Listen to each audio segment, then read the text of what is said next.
Hey, I'm David. I'm a physical therapist here on the joint replacement program here at Baptist, and I'm going to talk about your rehab during your stay at the hospital. I guess the first thing we want to talk about is how soon can you expect to see us? Our goal is to try to get you up the day of surgery. We're going to come to your room. We're going to talk to you kind of individually one-on-one. We want to work on some basic mobility, some bed mobility and transfer training. We like to try and sit on the side of the bed, and if we can, we try to progress to standing and even walking if you're able to tolerate that. Following that day, every time we'll see you twice a day. We'll see you in the morning and we'll see you in the afternoon. We have group therapy, and so you'll be with anywhere from 8 to 10 other patients that have had maybe knee surgeries or hip surgeries, and we exercise in a group setting. And again, we do that around 9 in the morning and around 1:30 in the afternoon, give or take an hour. Some of the things that we work on are walking, as I mentioned earlier, and we'll track how far you're walking each time. We work on range of motion if you're having a knee replacement. It's real important to regain that range of motion early, and so we are pretty aggressive in trying to regain that range of motion. We work on stairs if that's a need that you have at home. So if you're going to be going back home and you have entryway steps or two-story home, then we want to make sure that you're safe to negotiate those stairs, and so we'll work on those before you leave. If you're having a hip replaced, there's a couple of precautions that we want to mention. The first that I want to mention is if the doctor does a posterior approach, and you can see the precautions listed on your screen, but we don't want to bend more than 90 degrees at your hip. We don't want to twist. We don't want to stand on your surgical leg and twist your body, twist your shoulders. We don't want to cross your legs really in any form or fashion, and we don't want to turn the foot inward if you're laying down or sitting. Another approach is the anterior approach. Your doctor may choose to go through the hip in this direction. And some of the precautions there are not to laterally move your surgical leg out to the side. And so where that comes into play is like if you're trying to get in the bed or out of the bed or in a car or out of the car. Sometimes you have to swing that leg sideways, and so that's where we want to be careful and show you a couple of tips on how to do that more safely. We're going to walk with your operative leg first, your surgical leg first, and we don't want to turn the foot outward. You don't have to remember these precautions right now, because before we get you up, before you start moving around, we're going to know what your precautions are, and we're going to teach them to you so that you know what you need to do and what you don't need to do, and so that you feel comfortable moving around. Another part of rehab is occupational therapy. If you're having a hip done, again, occupational therapy will see all hip patients. If you're having a knee done, then if you have a need for occupational therapy, then they'll be consulted and they'll work with you. A couple of things that occupational therapy works on are what we call activities of daily living. So that's bathing, dressing, personal hygiene, and those kind of things. And so they'll spend time with you and educate you on ways to get those kind of activities done along with your new hip and your new knee. One of the pieces of equipment that they may discuss with you is what we call a hip or a knee kit. It's a little kit that includes 4 items. The first is a reacher, a long-handled reacher, and you can use these to pick things up off the floor or help pull your sheets up in bed. Just perform tasks that help you adhere to your hip precautions, so not bending forward more than 90 degrees in this case. A sock aid, which allows you to help put your socks on without bending forward. A shoe horn, which does the same thing for the shoes. And a long-handled sponge used for bathing. So the occupational therapist will discuss these with you, and if there's a need, they'll help line that up for you.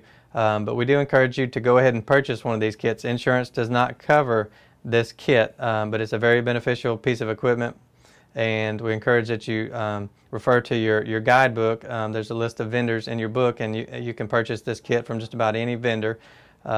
And we encourage you to go ahead and line that up and have that before you come to the hospital for your surgery. A couple of other pieces of equipment that will be handy are a walker. We'll have a walker in each room on the joint replacement floor. You're welcome to bring one if you have it, but just know that there's one in there that you will be able to use while you're here. It's a rolling walker. It has wheels on the front, and our goal is to progress you to be able to walk using that rolling walker, where you can just kind of push it forward with the most normal gait possible following your surgery. Our other option is a standard walker, where you have to pick it up and put it down, pick it up and put it down with each step. So it slows you down a little bit. So we prefer the rolling walker. That's our goal for you to use before you leave. Another piece of equipment is the bedside commode. There's also one of these in every room on the joint replacement floor. But if you need one, we'll line that up for you before you go to take home with you. These have really two purposes. One is to put directly beside the bed, so that if you need to use the restroom during the middle of the night, it's right there beside your bed, so you don't have to kind of fumble through the dark, walking with your walker in the dim light. But later on, when you don't need it right there at the bedside, it also fits over your existing toilet, and it raises you up a few inches, and it has armrest, so that it makes the transition to standing or sitting a little bit easier. Both of those are beneficial. Two other pieces of equipment that are also beneficial are a tub bench and a shower chair.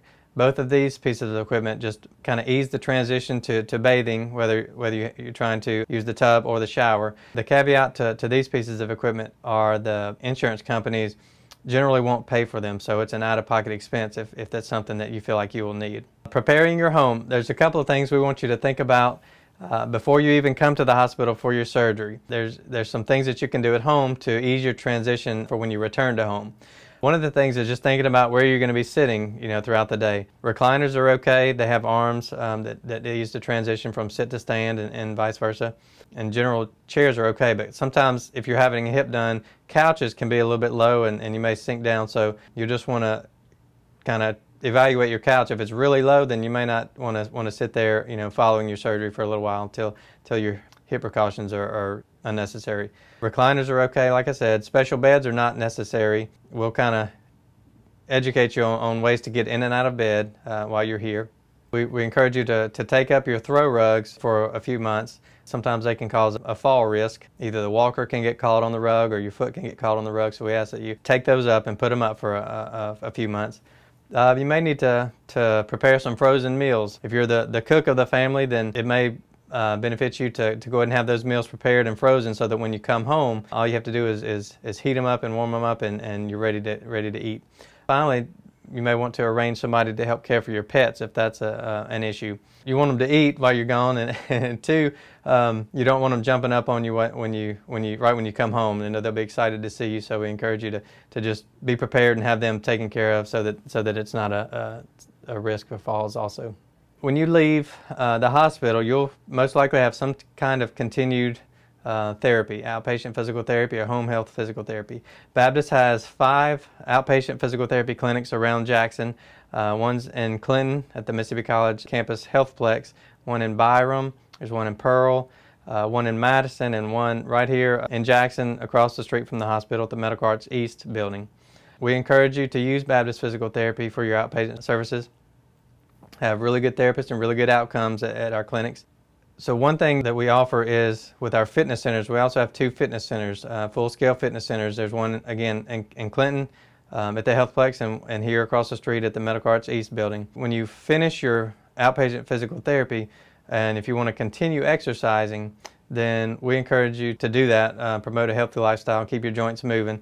If you choose to use Baptist outpatient physical therapy, then the fitness centers will waive the joining fee, and it's about a $200 savings. So we encourage you to do that so that you can continue exercising, and then all you'll be responsible for is just a monthly fee. If you're having home health instead of outpatient physical therapy, then if you choose Mississippi Home Care, then the fitness centers will also honor that same agreement, and they'll waive the joining fee.